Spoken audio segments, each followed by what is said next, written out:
It's time for Tycoons of Small Biz, spotlighting the true backbone of the American economy, the true tycoons of business in America, the owners, founders, and CEOs of small businesses. The show's hosts, Austin Peterson and Landon Mance, are registered representatives of Lincoln Financial Advisors Corporation, a broker-dealer member SIPC, and registered investment advisor. The views expressed by your hosts, Austin and Landon, are not necessarily the views of Lincoln Financial Advisors. Let's lean in as Austin and Landon connect with this week's Tycoons. Good afternoon, Tycoons, and welcome to today's episode of Tycoons of Small Biz. I'm here, as always, Austin Peterson, one of your hosts, and the other host, Landon Mance, coming to us from Las Vegas, Nevada. We are excited to have on the show with us today, Domenic Rinaldi with Sun Acquisitions, coming to us live from Chicago, the frozen tundra of Chicago, Illinois. Dom, thank you for joining the show today. Hey, Austin and Landon, thank you so much for having me. Pleasure to be here. I shouldn't have said the frozen tundra. That's Green Bay. So I apologize. I'm sure you're a Bears fan, and you're also licking your wounds from this last week's I'm actually not. I'm not originally from here. I'm originally from New York. So worse, I'm a New York Giants fan, lifelong, and it's been a rough road. Yeah, the Giants actually seem to be up and down, right? I mean, there were a couple years there with Eli where it was really good and things were really great. But if you look at the totality of your lifetime, it's probably a pretty tough team to be a fan of. Yeah, we had Phil Simms, who took us to a Super Bowl, and Jeff Hostetler and Bill Parcells, obviously Hall of Fame coach. So there were some good years along the way, but certainly no dynasties during my lifetime. Yeah. I wouldn't want to bring up the New England Patriots because I'm sure that's a sore subject. Or the Boston Red Sox. I'm a Yankee. I'm Giants and Yankees. Well. We may need to end this one a little bit early because I'm a lifelong Red Sox fan. So. I knew that, by the way. Well, we're excited to have you on the show today, Dom. And what we typically do is start by having our guests tell a little bit about themselves personally. So tell us a little bit about your family. Where obviously it sounds like you're originally from New York, found your way to Chicago, and just kind of give us that background as to how you got to where you are today and what's most important in your life. Yeah. So as I stated, originally from New York, after school, joined Sprint Corporation back in the early days of telecom when it first got deregulated, and grew up in that corporation. Spent 14 years there. After 14 years left, entered the world of venture capital backed firms. I actually joined the firm that was the second company in the world to ever take a hotel reservation over the internet, and was part of a couple of teams that raised a fair amount of venture capital money. I think over $100 million of venture capital money. Built a couple of those businesses. Unfortunately, filed to go public just prior to the first market crashes. But I always tell people it was sort of my MBA. Like, I learned so much in that process. The outcome wasn't there, but the learning was invaluable. And from a very early age, always had an itch to own my own business, and found myself at a point in life, my early 40s, where I was in transition, and I decided, that would be a good time to maybe launch into business ownership. And long story short, I went out to buy a business, couldn't quite find what I was looking for, but became enamored with this cottage industry of M&A intermediaries who were helping people buy and sell businesses. And it really was cottage 17 years ago, because it wasn't really what it is today. You'd call on owners and they had no idea that people existed to help them buy and sell businesses back then. And I became enamored with that industry, found an opportunity. It was very small. I bought it. And here I am 17 years later, having taken that business to a completely different level. And we specialize in helping people, buy and sell privately held companies. It's been quite a ride, and gave me the financial and personal freedom that I had always been looking for, and really thankful for that. Yeah, that's awesome. I mean, it is crazy to think that just 20 years ago, what you're talking about doing. It's mainstream now, but it really wasn't mainstream back then. And even today, the message certainly isn't out as much as it should be, right? I mean, there are way too many businesses in this country that just shut down when the owner decides he doesn't want to be involved any longer and doesn't realize that there's some value that can be had there, so to speak, if he connects with the right people to get there, he or she. True. So true. I think the stat is, over 75% of owners don't prepare for an exit. Which is amazing to me, given all of the information out there about how you can prepare and the things you should do to move the needle. It's still an alarming number.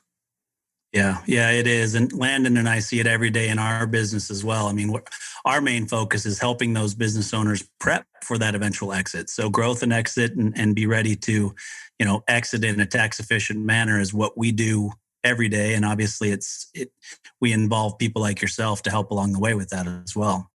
So I do have to hit on the fact that you've got that background for your podcast, M&A Unplugged. So hopefully you're not judging us too harshly with our podcasting abilities today, but we'd love to hear about M&A Unplugged and how long you've been doing that and what that's meant for you as well. Yeah. So, after 16 some odd years of doing this, the number one pitfall, which I've just talked about, is that people don't prepare for an acquisition, whether it's buying or selling. Time and time again, we've come across people and their backs were up against the wall. They had to have a transaction done and they really didn't prepare. And I thought that we could do our part with all of our experience and knowledge. My firm, has been around for over 20 years and we've been involved in over 400 M&A transactions. So we have a lot of experience across a broad range of industries.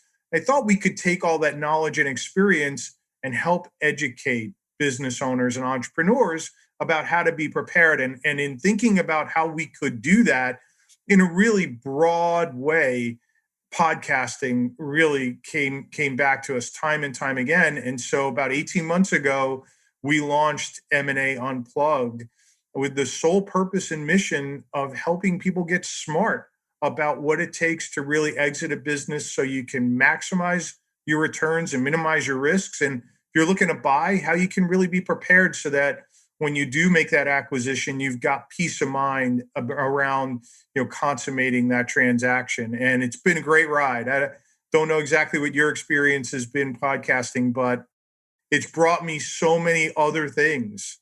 It's been a great ride. We love it. And it's actually launched a new business for us that now is solely focused on helping people prepare. Sun Acquisitions focuses on the transaction. Our new business, K2 Advisor, is all about helping people prepare. Oh, wow. Yeah, that's awesome. Landon and I spend a lot of time working with the business owners that we work with on transferring value from their business balance sheet to their personal balance sheet, right? And I'm sure you guys have spoken about this on your podcast and certainly speak to people about this, business owners about this all the time, in that actually puts you in a better position to negotiate when it is time to actually sell your business, because you're not needing that transaction. It's that, you've done what you're supposed to actually have that transaction come to fruition, but you don't need it to be able to meet your financial goals that you have as an individual. Yeah, that's a great service that you're offering to people. And I think you hit the nail on the head. If you can shore up your personal financial situation, you have all the leverage and none of the pressure. And now you can move forward and do a deal with a clear conscience. Whereas, unfortunately, as you probably know, so many business owners need the proceeds of that acquisition, that sale, to fund whatever it is they're going to do next, whether that's retirement, a new business, whatever it is. And when you've got that much pressure on you, it even heightens the need to be prepared to bring that business to the marketplace. Yeah, we've found that in working with business owners that lots of investment advisors will come out of the woodwork 6 months before you're ready to sell your business. But Landon and I want business owners to engage our services 3 to 10 years before they exit the business, so that they're actually ready when it comes time, rather than just saying, hey, we're here to help you manage those proceeds, like you said, for buying another business or retiring. There's so much preparation that really should go into what a business owner is doing. Yeah, without a doubt. We say the same thing. We look at an exit from three legs of the stool, and the first leg being your personal financial situation. That's always where we start with owners. Do you know your exit number? Do you have all your estate issues in order? And invariably, we're always, trying to get them to go and speak to their wealth manager or find a wealth manager to start that process and get an estate attorney to start that process. Because from my perspective, that really is the first leg of the stool before you get to how do you improve business value, and then the last leg being, are you emotionally ready? And how do you know when you're emotionally ready to move on? Because as I stated earlier, 75% of people fail to prepare. There are also statistics out there that 75% of business owners that sell their businesses are remorseful.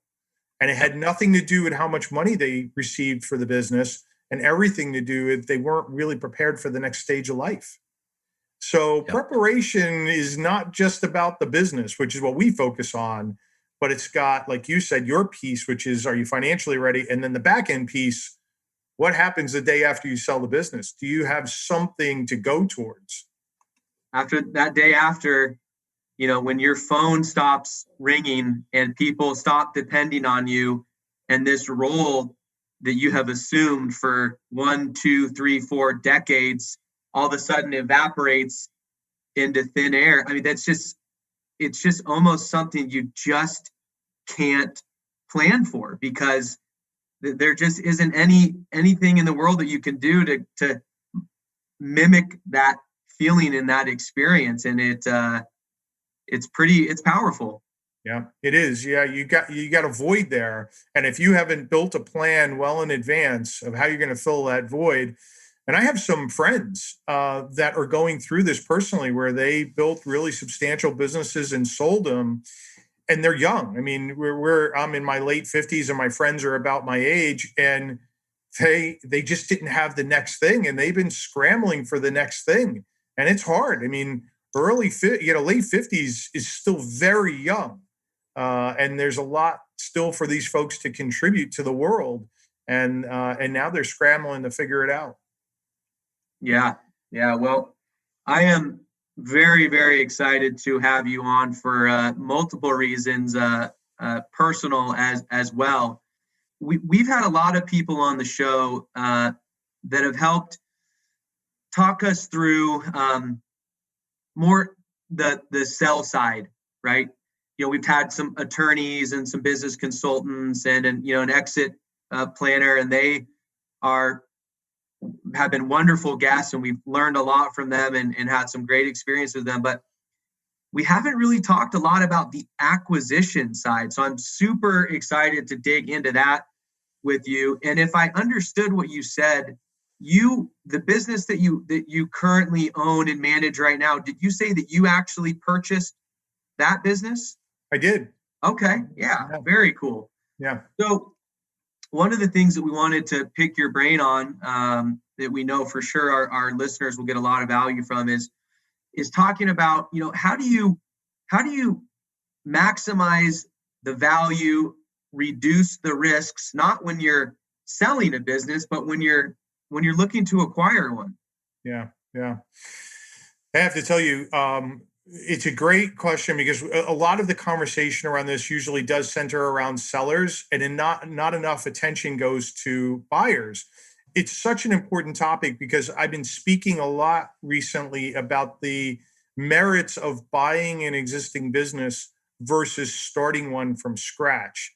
I'm a little biased here, right? So big disclaimer here, but having been, someone who's bought my own business and helped hundreds of people buy businesses, I think there's real value in buying an existing ongoing operation versus starting something from scratch. I mean, when you think about starting a business, the statistics are horrible, right?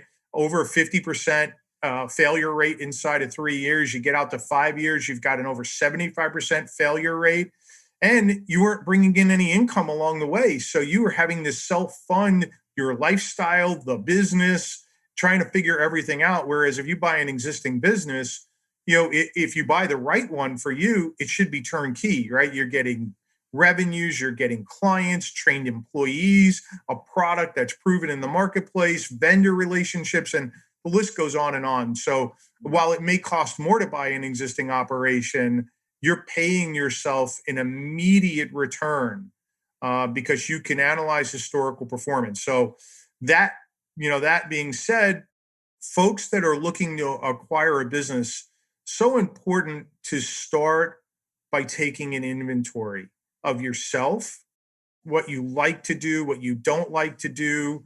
We talk a lot about passion. I'm on the fence about passion.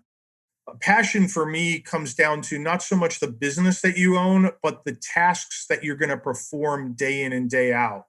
I'm part of an international coaching program called Strategic Coach. And one of the things that they coach around is unique ability. Focus on the things that you're great at, that you love to do, and get rid of all the other things. Even the things that you're great at, but you hate to do, get rid of it all. Delegate it, find other people to do it. So being passionate about the things that you do, you can apply that to a lot of different businesses. But understanding yourself, the sort of businesses that you think would fit for you, what your criteria are. Do you want a management team? Do you want real estate with the business? Union versus non-union? You want a service? You want a product? Think about all of those things. And also think about, where are you likely to get a loan once you find a business, right? So if you've spent your life in retail and all of a sudden you wake up one day and say, I want to own a manufacturing business, chances are there's not a bank in the land that's going to lend you money for that acquisition. So being realistic about where you could go, leverage your talents and your equity to go secure debt financing to get a transaction done. So, it's really doing all of that strategic planning as the first step before you ever launch. And then surrounding yourself with a tremendous advisory team, people who understand M&A. If you've never done transactions, or you've only done a few transactions in your career, you really want to make sure that you line up an M&A attorney, an accountant that is familiar with M&A and M&A advisory team or firm like ours.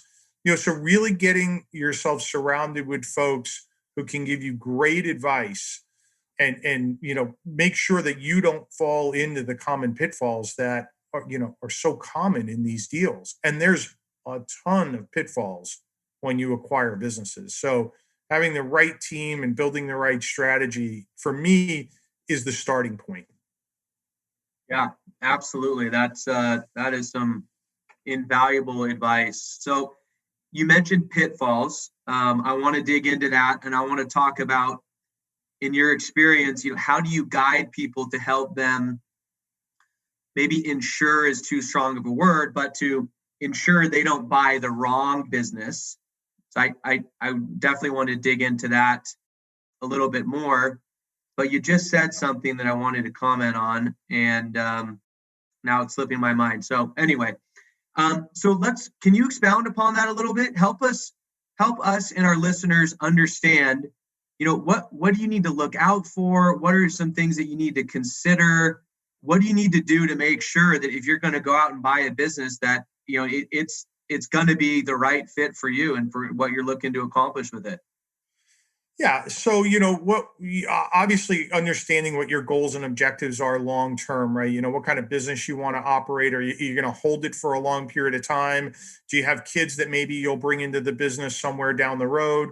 Or is it an investment that, you want to turn around sort of operation and then flip it 3-5 years from now? So there's a lot of meat on that bone that, we could go down, but you really have to understand what it is you want, and then, get out in the marketplace and start looking at opportunities. Get educated. I tell people, cast a wide net at first, and look at a lot of deals and get educated. And by doing that, you'll sort of understand and refine your criteria about what you're really looking for. If you look at one deal and then you go down the path to buy that one deal, you haven't really done a lot of market research. Now, that's not to say that doesn't work out for people. Sure, it does. But a better method is go out and get smart, look at a lot of deals, do your research, talk to friends that may be in industries that you're interested in, get your hands on research reports, understand, what's going on in that marketplace and whether or not business like that is going to be a fit for your profile, what you like to do.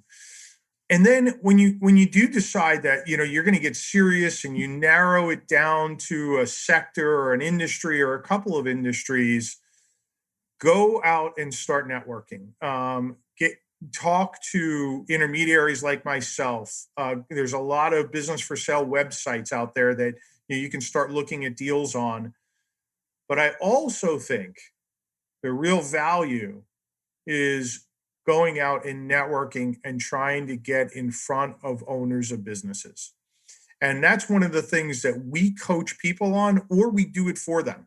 So if you're a first-time buyer or you just don't have the time to go do this, we'll actually go out and we'll make a market for you. So we'll identify 200 companies that fit your criteria after you've honed it. And then we'll go and try to make that market for you and get owners who may be interested in selling, bring them to the table and bring you through the process. Or if you've got the time and the skill set to do it, we'll coach you through how to do that so that you can then go do it yourself.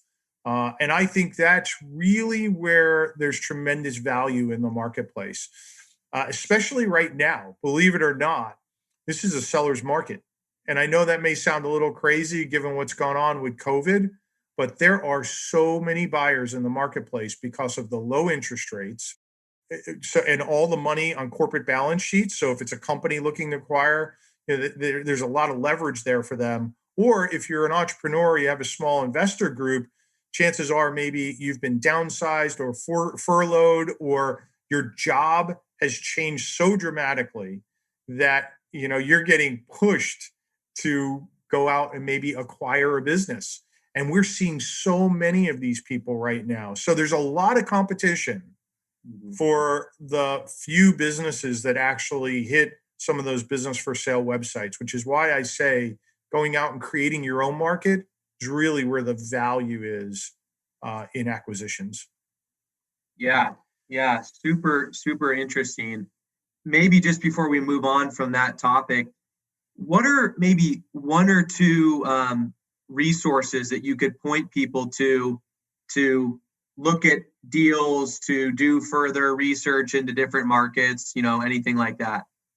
Yeah. So, believe it or not, libraries are a tremendous source of free information.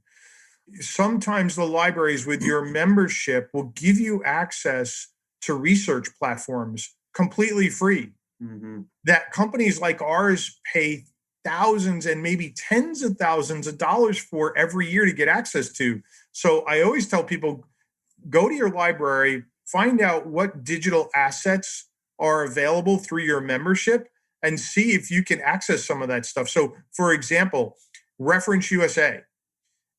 Some libraries offer Reference USA free of charge to library members.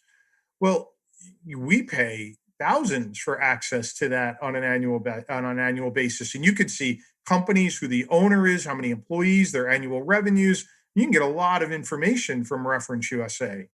The other thing is the National NAICS database. NAICS is the numerical cataloging of businesses inside of sectors. So manufacturing has a 2-digit code, and then inside of manufacturing, there are literally hundreds of categories inside of manufacturing that get you to a 6-digit code. So you can research within manufacturing all these different sectors so that you can start to do your homework to figure out, well, that might be an interesting sector, or this might be, or I'm not interested in this, or I'm not interested in that. So I think that the NAICS code database is a great way to do some high-level research on industries, sectors, and really drill down quite a bit. Yeah, thank you for sharing that. One thing that I think is, and I want to make sure that I have this right, but one thing that I think is really, really interesting about your firm is that I believe you guys kind of specialize in dealing with companies between 2 and about 50 million of revenue. Is that accurate? Yeah, we actually say enterprise value, meaning Okay. the purchase price, the enterprise value of the business. So between 2 and 50, that's our sweet spot. Okay. Yeah. Most firms that kind of do what you do, they typically don't seem to be interested in deals under 10 million of enterprise value. So I think the fact that you're serving that $2 to $10 million enterprise market value group, I think that is great, because there's so many businesses that really need high quality advice in that arena, and for you guys to be serving them, I think that I think that's wonderful. Yeah, if you look at Landon, if you look at our marketplace and intermediaries like us, you've got, I think, 3 categories of intermediaries. You've got the really high end investment banking firms that really won't look at deals sub 30 million of enterprise value. They might not even go below 50. I mean, their deal fees typically start at $1 million and work their way up from there. So big investment banking firms are not looking at deals between 2 and 30 to 50 million. So that's one group of advisor. On the low end are business brokers, and they tend to focus more on mom and pops and really small businesses, a couple of 100,000 of revenue up to $1 million maybe. And there could be some folks that have some sophistication in that market, but they tend to be 1, 2, 3-man shops, and the person that's going to represent you does everything. We sort of fit in that middle level of the market where there's not really a lot of us out there, where we're servicing a more sophisticated client that's not going to get an investment banking firm to come down and do it. You're not going to get a business broker to manage it. Yet, we operate a lot like an investment banking firm. Our advisors have real support behind them, diligence support and marketing and business development. So, we've built an infrastructure behind our advisors who actually work with the business owners day in and day out. So we've tried to bring the investment banking model down into this middle part of the market that is probably pretty underserved. Yeah, very cool. I think this is a great spot to take a quick break to hear from our sponsor, and then we'll come back and ask you a little bit more about how to avoid some mistakes in buying businesses and to make sure we're really ready when we want to pull that trigger. Whether you're an established local company or a brand new startup, you can count on GBS to be part of your family. We're not just any benefits consulting firm, we're GBS. We have nearly 30 years of experience in group benefits, a strong sense of purpose, and it shows. GBS, believe in something better. gbsbenefits.com. All right, Tycoons, welcome back. We're here with Dom Rinaldi from M&A Unplugged and Sun Acquisitions out of the less than sunny Chicago, Illinois area today. But Dom, before we jump in to some of the other questions we have for you about how to avoid mistakes going forward, there was something that kind of made my ears perk up, and I saw it on Landon's face. I thought he was going to address it, and he didn't. So I'm going to go back to a comment that you made about being emotionally ready to sell a business, right? And one of the things that Landon and I talk about is being financially and emotionally ready to sell that business. And I'll just throw this out there so that if you have business owners or if anybody who's listening to this, we do have kind of a questionnaire that we'll send businesses through called the Business Exit Readiness Index. And it talks not just on the financial side, but on the emotional side to find out, are you both financially and emotionally ready to exit your business? And if not, what do we need to do to get you there? That's awesome. That sounds like a tremendous resource. Yeah, so definitely if that's something that, you see a benefit for, reach out to us. We'd be happy to help your clients go through that. Absolutely. Yeah. See, this is why Austin and I are good partners, because earlier when I said there was something I wanted to mention, but it slipped my mind, that's what I was going to mention. So thank you, Austin. Yeah. Yeah, I saw your eyes light up when he said emotionally ready, because that's a term that Landon and I use all the time, but we don't hear it much in the marketplace. So it was something that made, a light bulb go off for me. So one thing I wanted to ask, well, actually one more comment. So you were talking about, going out there and either creating a market or looking at a broad number of businesses. And that makes me think of, when you're buying a used car or a new car, or you're buying a house, you don't just look at one, right? And I think you're probably alluding to the fact that a lot of people see this business and go, "Oh gosh, that's a great opportunity. The cash flow looks good," and they kind of just hone in on that, and they want to make that business fit inside the hole for them, right? Put that, maybe it's a square peg in a round hole or whatever it is, but they're trying to make that fit. And I think that there's a lot of value in what you're saying. And look at a bunch of different businesses. It doesn't even look at a bunch of different industries. Even it doesn't have to be a specific business. Exploring will help you to be able to hone in on what you should be looking for. Yeah, and I'm going to take it to a whole nother level. You run the risk of having your heart broken after spending a lot of money. You go down the path with one entity and you start pouring all your resources and energy into that one thing. And I just had this happen to a client of ours. He found an opportunity. It's a discrete opportunity. And he really didn't want to broaden the search. And he went down the path and he invested a month and a half into this, only to have the owner pull the business out from under him and out from the market completely. And so, but he had invested a ton of time and effort and money because he had lawyers draft letters of intent. And so my take on this is, to know that you're getting a great deal if you're in the acquisition mode, you should be parallel processing 3 to 6 deals at the same time and bringing them all down the path, and then deciding, which one or ones might make the most sense, and taking it even to the next step before you really start spending a ton of money. When you think about it, it's no different than when somebody sells a business, right? When they bring a business to us to sell, our goal is to find them as many buyers confidentially as we can and bring them as many offers as we can.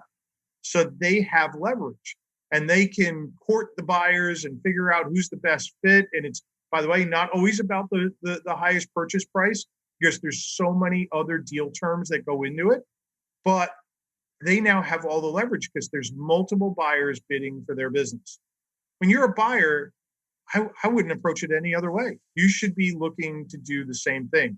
The challenge that most buyers have, though, is they don't have the time or expertise to do that. So they're stuck. And that's where we try to help them get unstuck, whether it's we do it for them or we coach them on how to get it done. And you have to be ready, because it takes a lot of time to do this.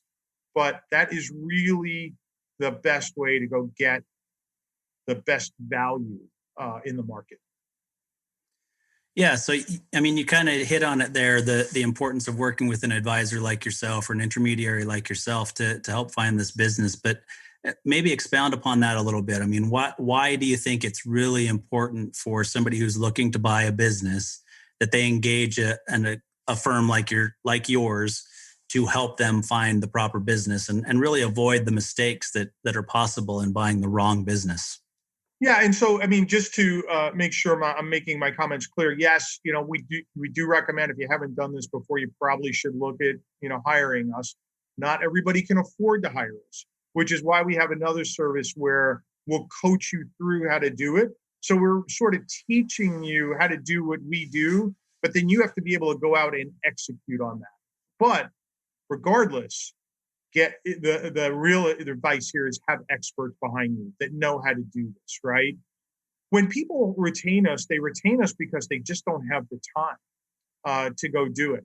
And they just have no expertise and they're afraid of making mistakes. So they bring us in and they have us run the process for them. And we usually can save people time, money, and we prevent all the pitfalls. And when I say all the pitfalls, it's amazing when you buy a business, how many pitfalls there are along the way. It's crazy. So really need to have good folks behind you to keep you, out of making those mistakes. Yeah, and you can obviously disagree or give me a different answer, but I think that one of the things that gets missed an awful lot in acquiring a business is not really understanding what you're looking at for the financials or the operations of the business. And if you're not comfortable enough or you don't know well enough what to look for, you're going to find yourself in trouble. Yeah. You're absolutely right. I mean, and it even starts before that, Austin. It starts from a lot of people don't even know how to engage or approach an owner.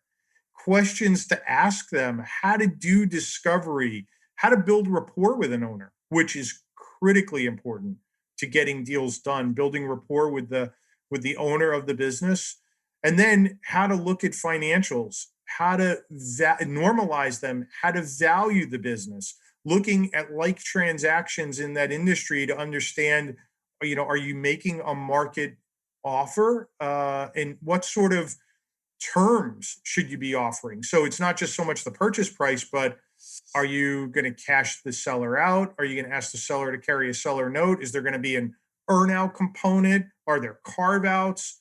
And the list goes on and on and on throughout every stage, right into diligence and knowing how to conduct diligence and how to keep the deal on path. And so you're right, but certainly being able to look at financials and understand what what you've got in front of you is of critical importance.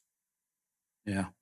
Hey, Austin, if I can just jump in, sorry, I don't mean to interrupt. I just wanted to mention something before it slips my mind, because Domenic, I think what you just mentioned is so important.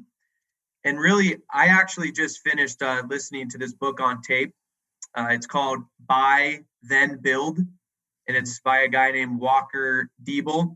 Mm-hmm. And his whole philosophy that he teaches and coaches people on is essentially what we're talking about today is buying, an infrastructure, buying an existing business as opposed to starting one and building it from scratch.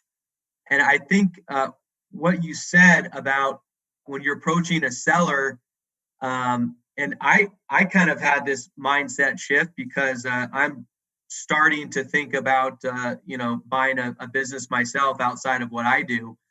It helped to kind of change my mindset, because you think that when you go into a deal, and you're looking to acquire a business, it's like, well, I'm going to sit down and I'm going to grill this owner, because I'm in the driver's seat. And he talks about really shifting your mentality to where it's such a better approach to sit down and it's almost like he says, you approach it as if you are interviewing for CEO Mm-hmm. of the company, which I really like, which is kind of a spinoff of what you just mentioned, right? You got to get into rapport with these owners, because ultimately, having a good relationship with the buyer and getting into rapport with them, I think is really important to help lead to a much more successful outcome. So I'd love to, hear your thoughts on that, or if you have any other points worth mentioning. I'll tell you why this is so important.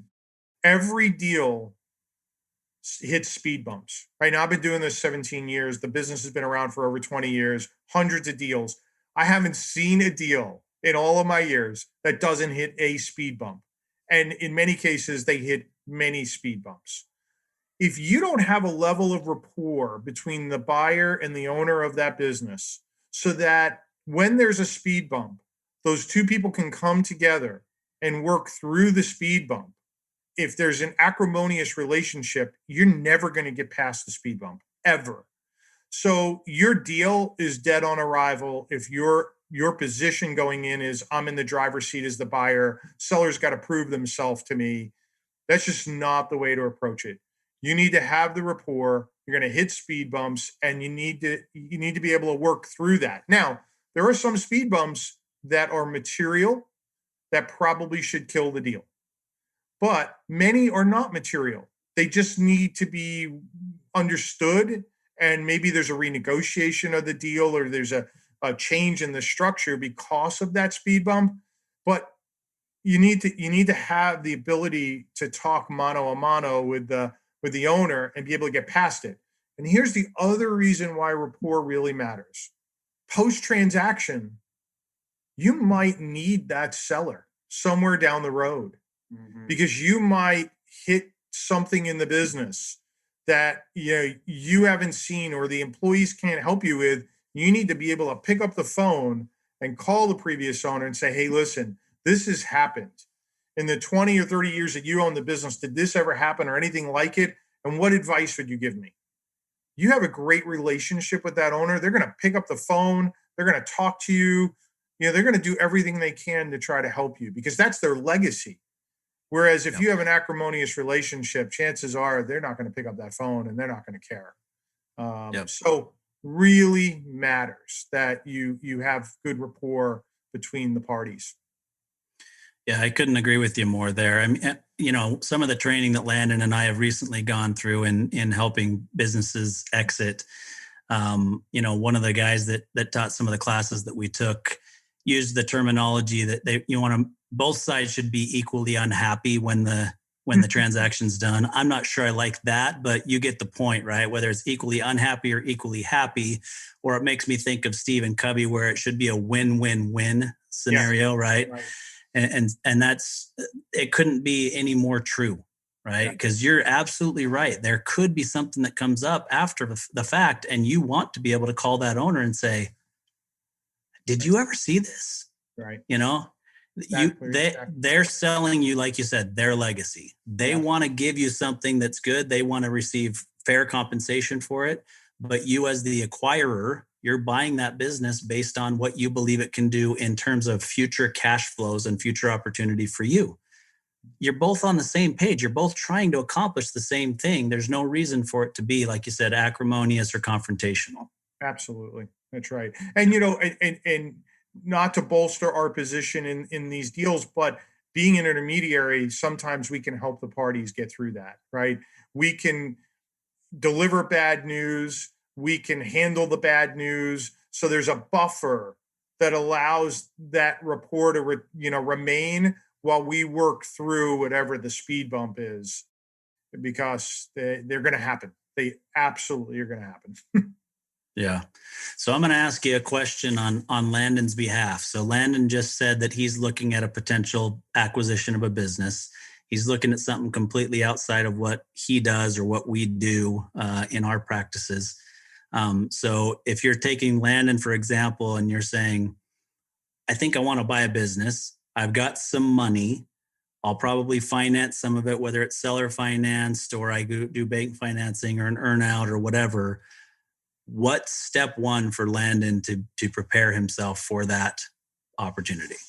Yeah. So, Landon, and to anybody else who's in this position, we actually built acquisition readiness assessment that's online, takes you less than 5 minutes. We recommend that people take that assessment as a starting point. When you take that assessment, you're going to get the results emailed to you immediately, and it's going to give you a score between 0 and 100. We're going to email the questions and the answers to you.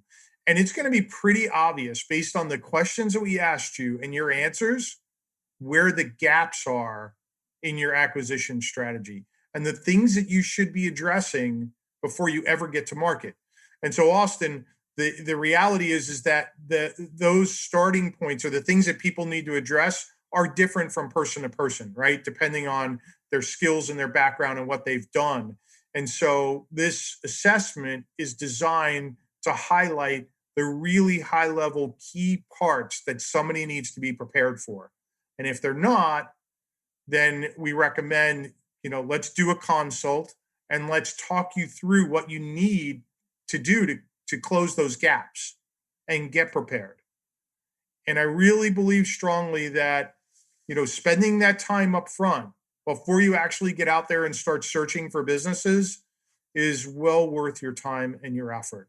Because then when you do get to the marketplace, it will enable you to act very quickly, because It's a very competitive marketplace, as I mentioned earlier, and you do need to act quickly. So when you find the right deal, you don't want to be fumbling for, oh my God, where am I going to get this loan from? You've already identified lenders. You already know what your borrowing capability is. You already have a sense of what the loan packages might look like. So you've got pieces in place so that you can act very quickly. You've got an attorney. You know, the attorney can gin up a letter of intent, an offer template for you very quickly. You don't have to go find an attorney, spend time explaining what's important to you. You've done all that ahead of time. There's probably, 25 things like this that you need to be doing before you ever get to market. So to put a bow on it, my recommendation to Land is go take our assessment, see where your gaps are, and then let's address the gaps first before you actually start looking.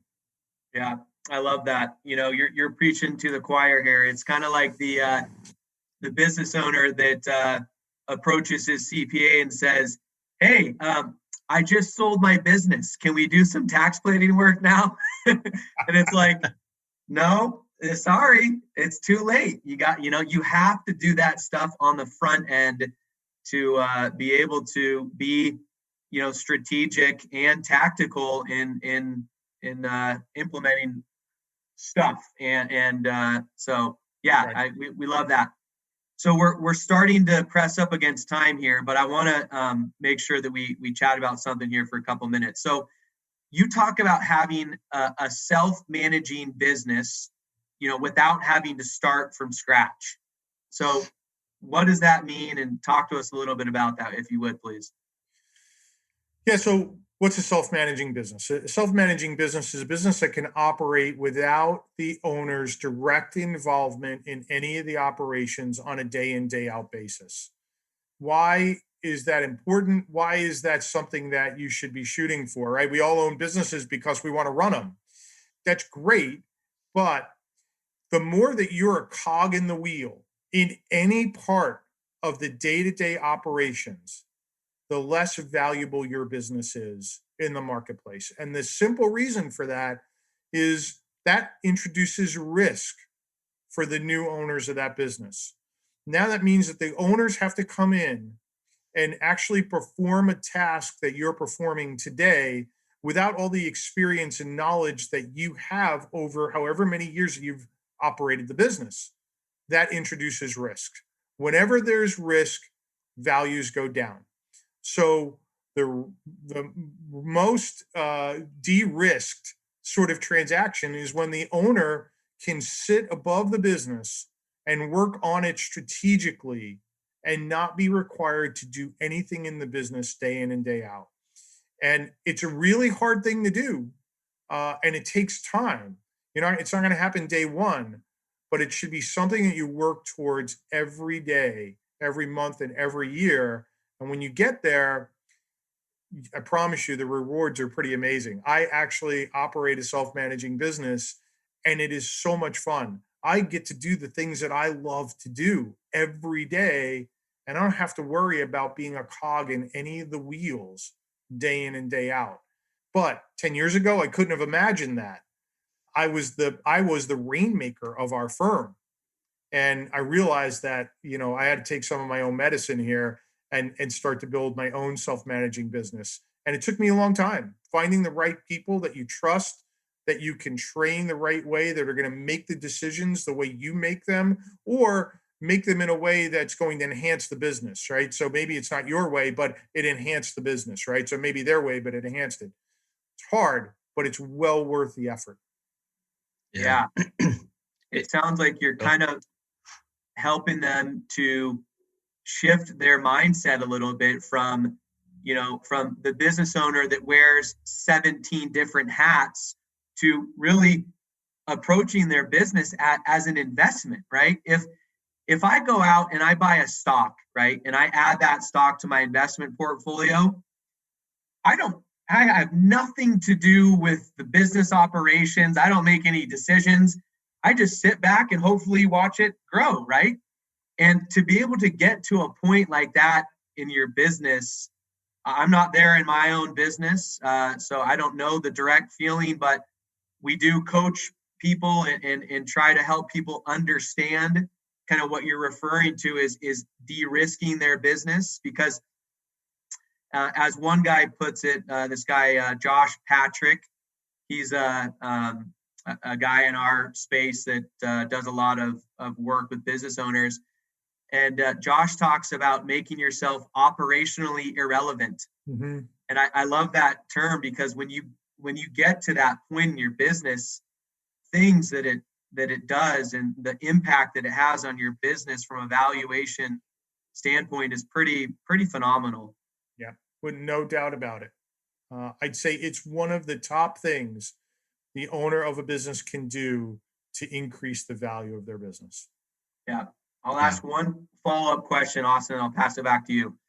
So in this space, in this, let's say the 2 to 10 million enterprise value space, Domenic, are there businesses that you can buy that are self-managing in that space, or does that not exist until you get up into the 20, 50, $100 million, business values? Absolutely exists, without a doubt. No doubt about it. Yep, I see it all the time. I don't see enough of it, but I do see it, without a doubt. 2 to 10 million. Yeah, I'm sure it's certainly less common, but yeah, I'm sure it exists. And it does. Yeah. I mean, you get below 2 million of enterprise value, chances are that it's very hard to find businesses that are self-managing below that threshold. But 2 million of enterprise value, you've got a little bit of infrastructure there. There should be teams of people that are running the business day in and day out. And then the only question is, was that owner able to let go? Right? That's really the biggest thing, right? It's we all own our own businesses, right? Here, we're sort of A-type personalities, I'm guessing, right? And that's the sort of makeup of most business owners. And we want to have our hands in the pot. We want to know what's going on. And letting go is really a hard thing. But boy, the rewards on the other end are tenfold, maybe 20, 30-fold. It's amazing. Yeah. Yeah, it's something we try, Landon said, we talk to our clients about doing it all the time. And it's hard because from an ego standpoint, it's hard to let it go. Well, no, I am, you mentioned the rainmaker. I'm the rainmaker. Why would I turn that over to anybody else? Nobody can do it better than me. Yeah. Right. Nobody preaches the gospel of my business better than I do. But if you can let that go, like you said, and literally just be up above that business and look at the strategic aspects of the business and try to push it forward, great. But the day-to-day operation should be run by somebody else because your value goes way up. Yeah, without a doubt. I mean, I will tell you, your example right there, an owner that is the rainmaker or is involved in sales in a meaningful way, I promise you, your value of your business is a lot lower than if you didn't have any involvement. Or even if it's not lower, the way that you're going to get paid out for the purchase price is going to be over a very long period of time because there's so much risk there. All the clients, all the customers. You may go to golf or dinner or events with them. Way too much risk for a new owner to take on. They're going to devalue that business for sure. Yeah, absolutely. Well, I'll tell you what, Dom, I think we could talk to you for another 2 hours. We've got plenty of questions we could ask, and we'll certainly have to have you come back on the show in another 6 months or a year to update us on where you are. But, for our listeners and for people that you'll share this with, tell us how to get a hold of you. Tell us where to follow your podcast, your website, LinkedIn, all that kind of stuff so that people can get in touch with you. Yeah, so the easiest way to get a hold of me is via email. It's DRinaldi, DRINALDI at sunacquisitions.com. If you want to check out the free resources that I mentioned, you can go to our other sister company, K2advisor.com. That's K, the number 2, ADVISER.com. And M&A Unplugged, the podcast is available on our websites, and it's also on all of the major podcast platforms. Great. Well, thank you so much for being on the program. Hopefully it wasn't a major step down from the way that you host your podcasts, but we appreciated the conversation. Not at all, guys. It was an absolute pleasure to be here. Keep up the great work. Thank you. Thanks, Tom. It's our pleasure. Thank you so much.